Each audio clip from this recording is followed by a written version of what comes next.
ನಮಸ್ಕಾರ ಸ್ನೇಹಿತರೆ, ಈ ದಿನ ನಮ್ಮ ಕೋರಮಂಗಲದಲ್ಲಿ ಡೆಂಟು ಫಿಟ್ನೆಸ್ ಜಿಮ್ಮು ಉದ್ಘಾಟನೆ ಆಗ್ತಾ ಇದೆ.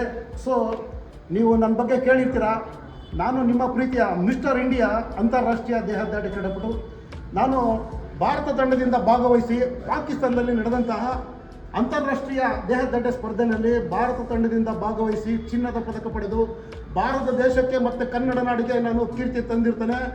ಈ ದಿನ ನಮ್ಮ ಬೆಂಗಳೂರಿನ ಕೋರಮಂಗಲದಲ್ಲಿ ಡೆಂಟು ಫಿಟ್ನೆಸ್ ಜಿಮ್ಮು ಇವತ್ತು ಇನಾಗ್ರೇಷನ್ ಉದ್ಘಾಟನೆ ಆಗ್ತಾ ಇದೆ. ಸೊ ಈ ಒಂದು ಜಿಮ್ನಲ್ಲಿ ಬರೀ ಇದು ಜಿಮ್ ಮಾತ್ರ ಅಲ್ಲ, ಇದು ಒಂದು ಆರೋಗ್ಯ ಕೇಂದ್ರ. ಈ ಜಿಮ್ನಲ್ಲಿ ಬಾಡಿ ಬಿಲ್ಡಿಂಗ್ ಮತ್ತು weight gain, weight loss, aerobic ಮತ್ತು ಫಿಟ್ನೆಸ್, ಇನ್ನು ಹಲವಾರು ರೀತಿಯ ಆರೋಗ್ಯಕ್ಕೆ ಬೇಕಾಗಿರ್ತಕ್ಕಂಥ ಎಲ್ಲ ಸಲಕರಣೆಗಳು ಕೂಡ ಇಲ್ಲಿ ಆಯೋಜಿಸಲಾಗಿದೆ. ನೀವು ಯಾರಾದರೂ ನೋಡ್ತಾ ಇರೋರು ಬೆಂಗಳೂರಿನ ಕೋರಮಂಗಲದಲ್ಲಿ ಸುತ್ತಮುತ್ತ ಇರ್ತಕ್ಕಂಥವ್ರು ಈ ಜಿಮ್ಮನ್ನು ಬಂದು ಇಲ್ಲಿ ಸೇರ್ಕೊಳ್ಳಿ. ನೀವು ದುಡ್ಡನ್ನು ಯಾಕೆ ಬೇಕಾದ್ರೂ ಸಂಪಾದನೆ ಮಾಡ್ಬೋದು, ಆದರೆ ಆರೋಗ್ಯ ಸಂಪಾದನೆ ಮಾಡಬೇಕಂದ್ರೆ ಇಂಥ ಒಂದು ಜಿಮ್ ಸೇರ್ಕೊಂಡಾಗಲೇ ಮಾತ್ರನೇ ನಿಮ್ಗೊಂದು ಆರೋಗ್ಯನ ನೀವು ಕಂಡ್ಕೊಳ್ಬೋದು ಅಂತ ಹೇಳ್ತೀನಿ. ಬನ್ನಿ, ದಯವಿಟ್ಟು ಈ ಜಿಮ್ಗೆ ಬಂದು ಸೇರ್ಕೊಳ್ಳಿ, ಒಳ್ಳೆ ಆರೋಗ್ಯನ ಸಂಪಾದನೆ ಮಾಡಿ.